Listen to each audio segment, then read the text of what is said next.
Hi, congratulations on your new RV. We're really excited for you. Please make sure before you're signing that you bring the following items with you. If you're a cash buyer, please make sure that you bring a cashier's check, no personal checks at time of signing, or you may bring actual cash. If you're a finance customer, please make sure that you bring proof of insurance listing your specific lien holder. If you need that information, please call us ahead of time. Also, make sure that you bring all valid driver's license of all persons that will be listed on the title. If you have a trade that you're trading in with us, please make sure that you bring your 10-day payoff as well as your title and all persons who will be listed on the title of that trade. Arrive 30 minutes early before your appointment time so we can properly inspect your unit, and also make sure that you have the fridge on and running prior to arrival. If you have any questions, please feel free to give us a call at 810-686-0710. Thanks so much. Have a great day. Hello, it's Mike with TradeWinds RV Center, here to congratulate you on the purchase of your Jayfeather X23B travel trailer. I'm here to show you a few things about it, how to use a few things and get the best out of your camping experience. Let's start by talking about arriving at the campsite. A couple things I want you to take into consideration. One, clearance for your awning to be able to open up all the way. Front and rear, you need your beds to be able to open down. And you need the slide to be able to come out. So keep an eye on everything. Also want you to take into consideration where your power and water hookups are.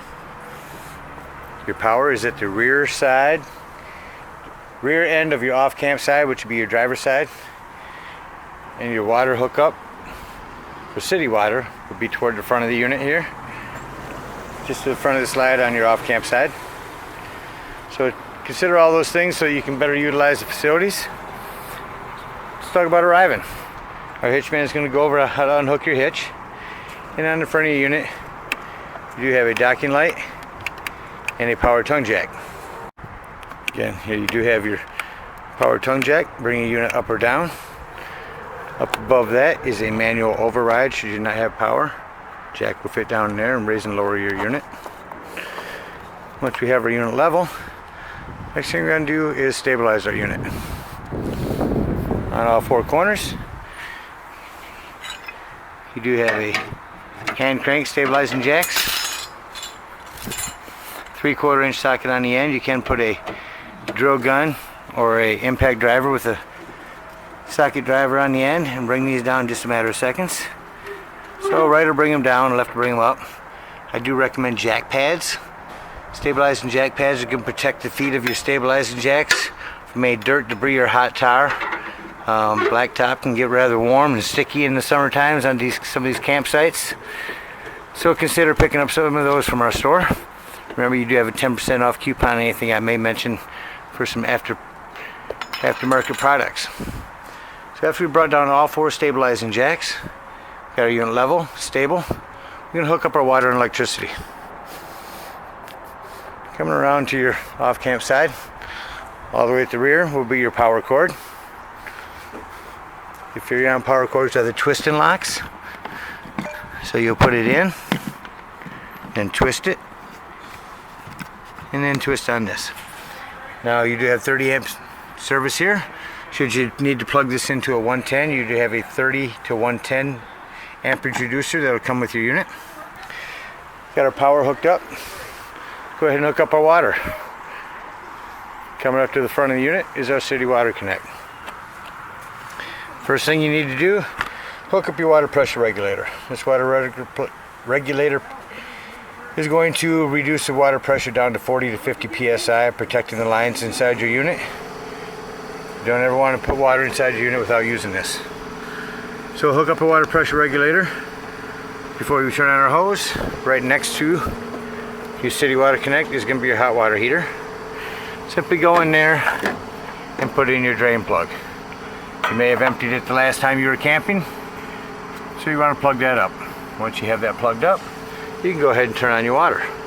Once your water's been on for a little while, you're going to come up here to your pressure release valve. You're going to pull on that, it's going to release air, and then once water starts flowing out of here steadily, you know that your hot water heater is full and can be lit from inside. Don't worry about any water hitting any of this. This is what it's here for. So if you're camping and you don't have city water connect, let's come over to our potable water tank. Behind your slide on the off camp side is your potable water. Fill this, do the same thing, burp or let the air out of your hot water heater. Once you know that's full, you can go ahead and turn on your water heater from inside. Now when using potable water, you'll turn on your water pump. You don't turn on your water pump when using city water, it's unnecessary. Now should you need to know anything else about the outside, I'm going to walk you around it. Here is the access to the back of your fridge. Cable and TV satellite hookup. This is a furnace heat release. When your furnace is on, that gets rather warm, so steer clear of it. Your black tank flush, which we'll talk about when dumping your tanks, which are all down here. Your black and gray holding tanks. An outdoor shower. And you also have low point drain here. Drain these when you're leaving the campsite. Into the front of your unit, you have your hot water heater, your pass-through storage. On the front of your unit, check your batteries, make sure your posts are connected. You do have a regulator on your propane tanks. Simply turn this regulator toward the tank that you wish to be using. And again, righty tighty, lefty loosey to use these. Coming around here is your battery disconnect. Turn that off. And we'll talk about how important that'll be when we talk about your carbon monoxide detector. Solar on the side. Should you get a solar panel, you can plug that in there and it'll trickle charge your batteries. Again, your pass-through storage, your awning. What I do want to mention about your awning is you only want to run it out until this flap falls down to 90 degrees, and you know you're out far enough. Your outdoor speakers, that is a vent for your microwave. Below that, TV mount. Below that, a couple of 110s and satellite hookup. This is a lip for an outdoor grill. And down below that, you have a quick connect LP.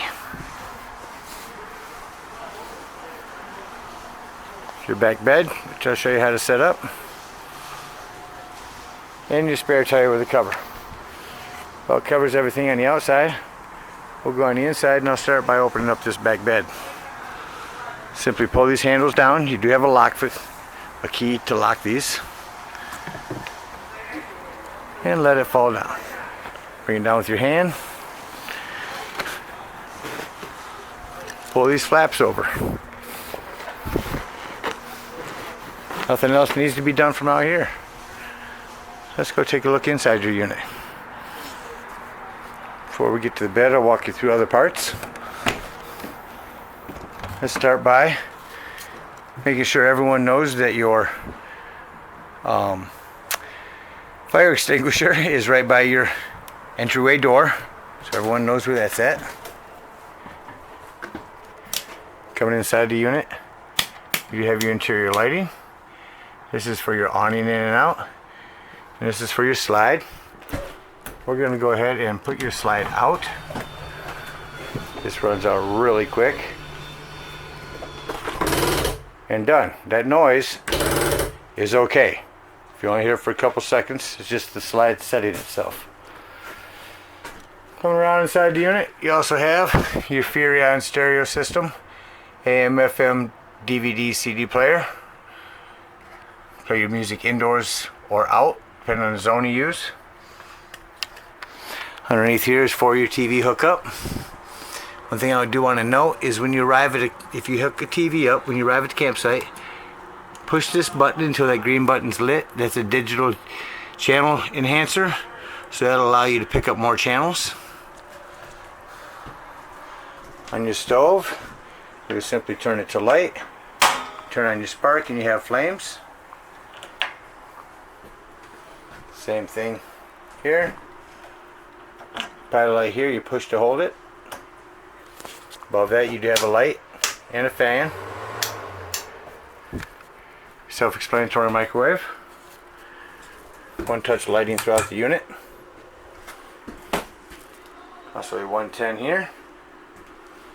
Coming to the back of the unit by your bed area. On the floor is an access panel with a fan to your fuse box and breaker box. It looks like you have 40, 30, 15s. A little variety in there.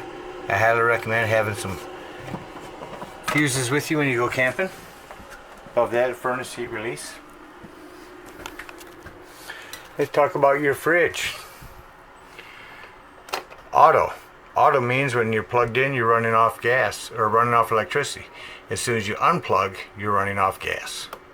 Or you can simply run off gas. Here's your settings. Just change cold to coldest. Coming into your bathroom. One thing I want to mention in here is you do have your 110 with your GFCI reset. And some plumbing to keep an eye on. Here's your lighting for in here. Fan. Plumbing there and behind your toilet. Just maintain it like you would at home. Just keep an eye on it. Get your lighting off in here.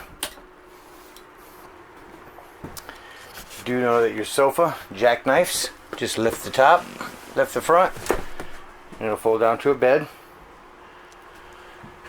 To the left or the right of your fridge here is your thermostat. Simply set it at the desired temperature. And to the left of that is your control panel for your waters. Here's where you check your tanks. Your black tank or your batteries brand new. Then all of these tanks are empty. Here's where you turn on your water pump if you're using potable water. And if you're using a hot water heater, here's where you turn it on for gas. Here's where you turn it on for electricity. Going around the unit now. Your table will fold down and sit on these lips right here.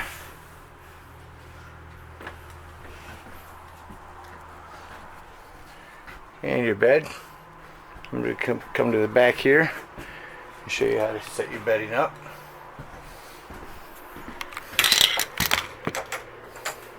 First thing you want to look for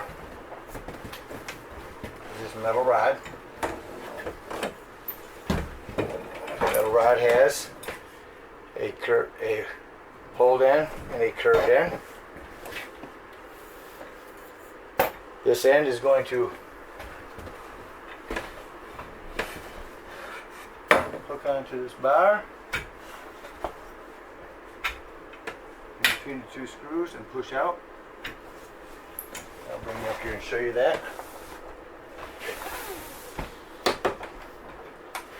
There's some lighting back here. So in the end of your bar here, this is how this was stored up. In the end of your bar, simply connect this and then push it out. Make sure you have this part curved end up. And then flip your mattress open.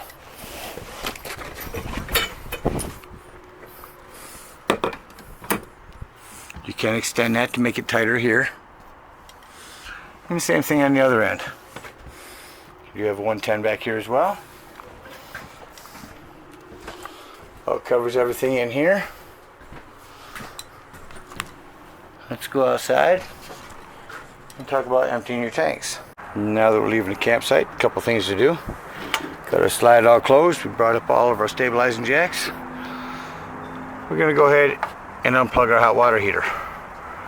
Drain that water out. We can do this at the campsite. It's all clean water. Coming to the back of your unit, you're also going to go ahead and empty this low point drains. Once we've done that, we're going to head up to the dump station.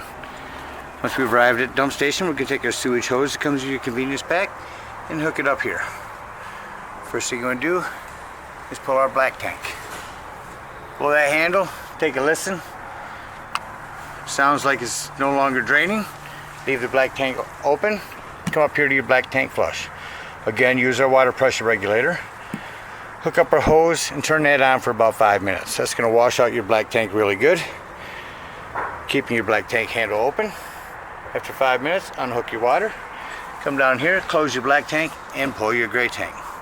Your gray tanks can be your cleaner waters, your sinks and showers. That's going to wash your sewage hose out. Once you're done with that, close up our tanks. Come back here, open up your bumper, and store your sewage hose conveniently inside your bumper. That about covers everything. Hope you guys enjoy this trailer for many years to come. As I like to say here at TradeWinds, happy camping.